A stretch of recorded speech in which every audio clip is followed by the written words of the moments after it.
Kadang kita ragu tentang masa depan kita, tentang bagaimana upaya kita atau bagaimana usaha kita. Padahal di dalam hati kita menginginkan perubahan dalam hidup dan kita menginginkan adanya titik cerah yang membuat diri kita ini berubah dari kehidupan yang sekarang menjadi kehidupan yang jauh lebih baik di masa depan. Tapi cenderung kita kadang ragu-ragu akan hidup kita dan ragu-ragu apa yang bisa kita lakukan, dan itu membuat kita semakin tidak mau melangkah, semakin tidak mau bergerak, semakin kita jauh mundur ke belakang dibanding orang lain yang dirinya selalu melakukan inovasi dan dia melangkah untuk jauh lebih baik dari kondisi sebelumnya. Law of Attraction tidak mengenali diri kita ini saat ini siapa, tapi Law of Attraction mengenali bagaimana pola pikir kita dan bagaimana kita menciptakan masa depan kita yang merancang semuanya untuk jauh lebih baik lagi. Dan di video kali ini kita diskusi bareng tentang bagaimana kita memulai sesuatu untuk berubah menjadi jauh lebih baik. Kuncinya adalah mulai saja dulu. Apa kabar sahabat debat? Tentunya selalu dalam berkelimpahan dan keharmonisan ya. Kita bisa berubah ya. Jangan pikirkan kondisi saat ini. Jangan kita melihat bagaimana kehidupan kita saat ini. Kita sebagai siapa, kita punya apa, dan kita bisa apa. Tapi fokuslah kita meraih masa depan sesuai dengan apa yang kita harapkan, sesuai dengan apa yang kita inginkan. Maka dari itu kita harus melakukan tahapan-tahapan yang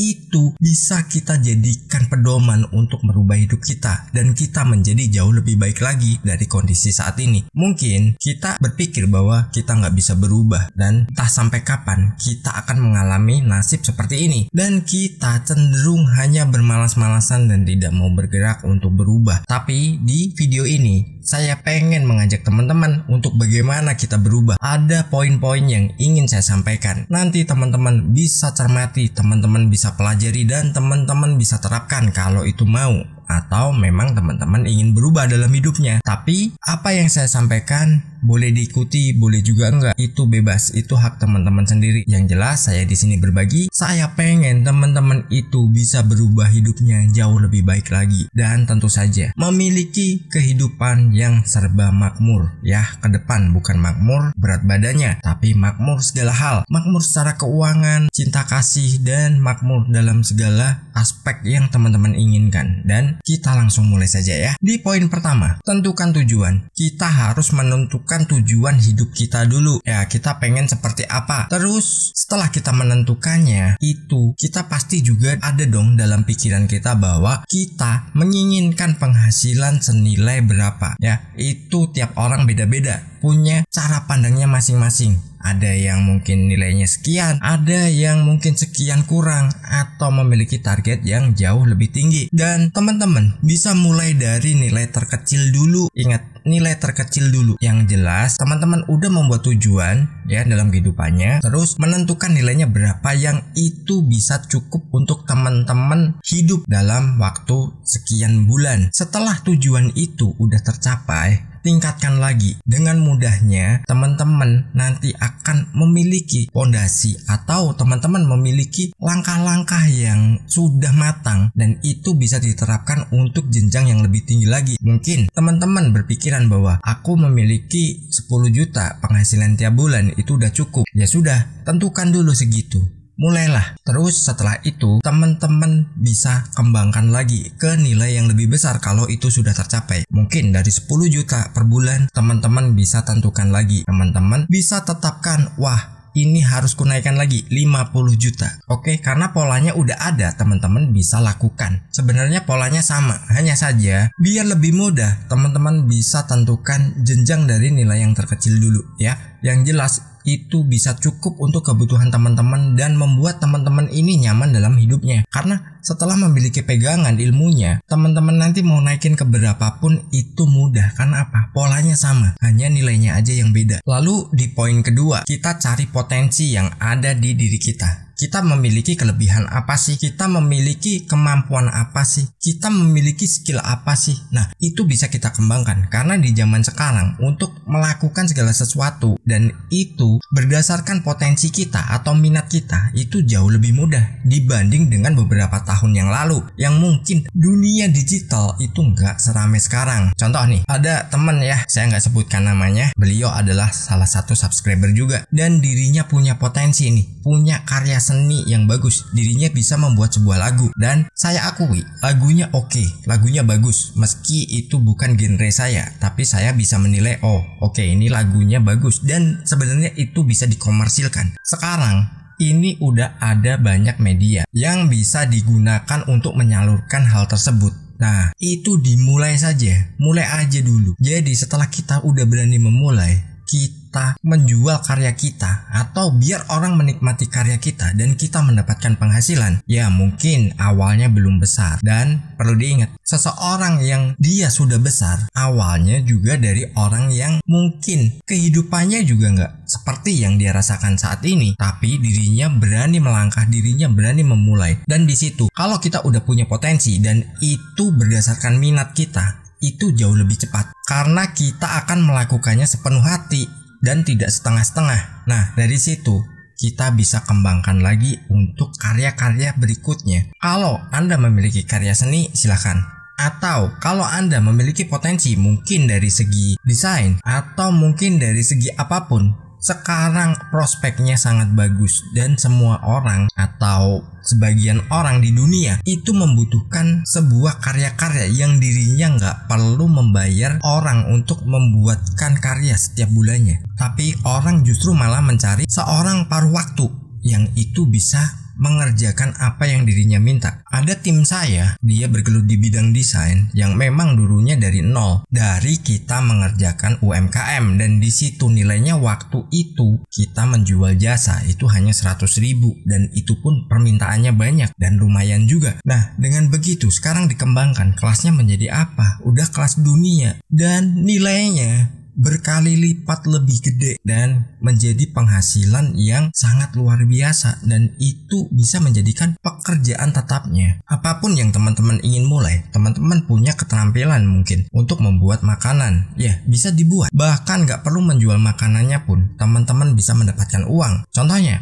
sekarang ada media yang namanya YouTube. Teman-teman bisa kembangkan bakat teman-teman tersebut atau minat teman-teman tersebut untuk membuat sebuah pelatihan atau tutorial, dan di situ teman-teman bisa share dan orang yang menonton itu pasti juga minat dan dirinya membutuhkan apa yang teman-teman bagikan, dan itu akan menjadi potensi yang sangat menguntungkan juga. Di samping itu akan ada permintaan-permintaan lain yang itu juga akan menghasilkan uang bagi teman-teman. Jadi intinya kita harus menetapkan tujuan dulu ya, tentukan tujuannya. Kedua, kita cari potensi yang ada di diri kita itu apa yang bisa kita lakukan dan apa yang kita minati. Dengan begitu kita menjalaninya dengan enjoy, kita menjalaninya dengan sukacita, dan kita meskipun saat kita melakukan hal tersebut belum menghasilkan apa-apa, jangan menyerah. Saat kita menyerah, disitulah kita sudah kalah. Lalu setelah 2 poin tadi yang teman-teman bisa pelajari, sekarang adalah mulai dari langkah pertama. Ya, kita mau melakukan sesuatu pasti melakukan yang namanya langkah pertama, karena dengan kita melangkah itu kita akan mencapai tujuan. Meskipun di jalan kadang ada kerikil, kadang ada duri, kadang kita tersandung, ya itu hal yang wajar. Karena apa? Itu untuk pembelajaran. Dan saya bersama partner bisnis saya juga melakukan hal serupa. Kita menciptakan sesuatu yang itu memang kita lakukan penggodokan sampai matang, bener-bener saat kita udah siap, semuanya udah sempurna, baru kita keluarkan. Nah, ibaratnya gini, saat kita mau melakukan sesuatu atau mungkin kita mau memulai usaha, itu ibaratnya seperti kita mau mandi. Kalau kita mau mandi, terus kita berpikir nih, wah, di dalam airnya dingin gak ya? Nanti sabunnya aromanya apa ya? Di dalam samponya nanti merek apa ya? Pasta giginya rasa apa ya? Nah, kita terlalu banyak memikirkan hal tersebut ya, ibarat dalam bisnis, kita gak akan pernah segera memulai. Tapi, kalau kita udahlah masuk kamar mandi dulu, kalau toh misalkan sabunnya gak cocok, udahlah keluar dulu, ganti. Terus, pasta giginya rasanya nggak cocok, ganti ya, tinggal kita keluar ganti. Udah, airnya hangat atau dingin, ya Kalau misalkan kita butuhnya air hangat, kita siapkan dulu air hangatnya. Kalau toh ternyata airnya udah hangat tapi aku maunya air dingin, ya kita bisa akali bagaimana air itu dingin. Nah, begitu juga dengan bisnis ya. Kita mau melakukan bisnis atau kita pengen menarik uang dalam kehidupan kita melalui berbagai media, entah dari bisnis, seni atau apapun, itu kita mulai aja dari langkah pertama. Saat kita udah mulai melangkah, disitulah pintu akan terbuka dan kita tinggal melaksanakan nanti tahapan-tahapan berikutnya. Dan ingat, sempurnakan ya. Kita lakukan evaluasi, terus kita kembangkan lagi, dan itu jadikan sebuah pekerjaan yang menyenangkan ya. Jangan karena terpaksa, apapun potensi Anda ya. Misalkan contoh nih, saya pengen buka warung nih, cuman modal saya kurang. Buka warungnya di mana? Di rumah. Nah, warung apa? Ini Warmindo misalkan. Oke, mulai aja dulu. Beli ke toko sembako. Nih, secukupnya duit kita. Di situ nanti kita minta kardusnya. Seolah-olah kita tata di sebuah meja yang itu kita penuh. Terus nanti setelah itu secukupnya aja. Misalkan mie-nya kita punya berapa, terus sausnya punya berapa, terus misalkan kecapnya berapa, ya kita atur aja biar penampilannya menarik. Toh dari situ nanti ada keuntungan bisa kita putarkan lagi. Yang penting apa? Orang melihatnya, oh di sini ada Warmindo nih, weh punya tetangga nih. Wah larisin makan di situ sekalian ngopi. Nah ngobrol-ngobrol, kan kita nggak tahu tiba-tiba di situ kok stokmu dikit, modalmu kurang ya. Iya, nih gua kasih dulu modal. Ntar kalau lu udah balik modal, baru lu balikin nih duitnya. Itu bukan hal yang mustahil. Itu bisa kita dapatkan juga. Karena apa? Kita udah menentukan tujuan kita dan kita udah berani mengambil langkah. Nah itu adalah sebuah jalan yang tepat. Karena apa? Dengan kita berani memulai dulu, jalan-jalan di depan kita akan semakin terbuka dan kita akan mendapatkan apa yang menjadi tujuan kita dalam meraih keuangan yang jauh lebih baik dari kondisi saat ini. Lalu di poin keempat, kita nggak boleh membandingkan diri kita dengan orang lain. Nah, kalau misalkan nih kita baru memulai, terus kita membandingkan, wah itu udah gede banget nih, wah kayaknya nggak bisa deh nyaingin dia, kayaknya beginilah, kayaknya begitulah. Ingat, kita punya yang namanya law of attraction. Jadi kita bisa manfaatkan. Ada sahabat saya, dirinya seorang pengusaha juga, dirinya bilang, boleh kita kalah modal, tapi kita nggak boleh kalah akal. Nah itu yang nggak bisa dibeli, akal ya. Sebesar apapun kompetitor kita, jangan kita membandingkan kita dengan dirinya. Karena apa? Dengan begitu kita akan takut maju ke persaingan. Kalau kita udah takut dalam persaingan, kita nggak berani memulai lagi. Dan ujung-ujungnya apa? Nganggur lagi, duit habis lagi, dan kita nggak punya penghasilan. Jadi teman-teman, gali potensi yang ada pada diri teman-teman dan lakukan ya. Intinya kita berani memulai dulu. Setelah kita berani memulai, kita udah melangkah, maka jalan akan terbuka dan potensi kita untuk menjadi jauh lebih besar itu bukan sebuah hayalan dan bukan sebuah halusinasi. Karena dengan kekuatan pikiran, kita bisa menciptakan masa depan kita. Kita bisa membangunnya dari sekarang dan kita bisa menerapkannya tanpa harus melakukan ritual-ritual khusus atau kita keluar biaya banyak. Karena di channel ini banyak banget yang saya share ya, bagaimana kita berdagang, bagaimana kita membangun pikiran kita agar selalu dalam berkelimpahan, bagaimana kita membangun mental kita agar selalu dalam kemakmuran. Semua ada di channel ini. Teman-teman bisa pelajari satu demi satu video yang saya sampaikan, dan mungkin sampai jimat-jimatnya pun juga saya sampaikan juga. Teman-teman tinggal terapkan dan teman-teman tinggal jalankan. Lalu lakukan segala sesuatunya dengan penuh rasa bahagia.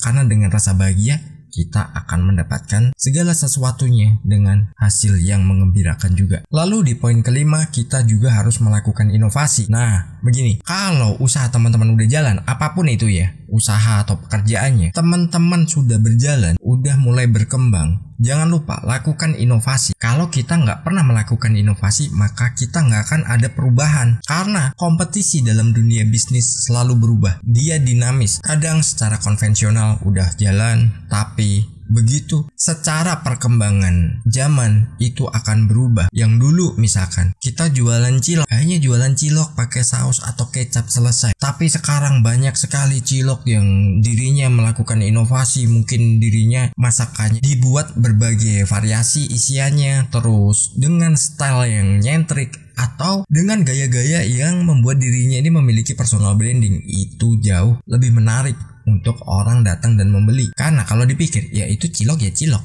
Tapi kalau kita inovatif dan kita mau berubah, kita bisa mengembangkannya, itu akan menjadi sesuatu yang menjadikan nilai plus dalam bisnis kita. Dan itu menjadikan kita jauh lebih maju lagi. Teman-teman, ingat, tadi yang saya bilang, boleh kita kalah modal, tapi kita nggak boleh kalah akal. Sukses berkelimpahan.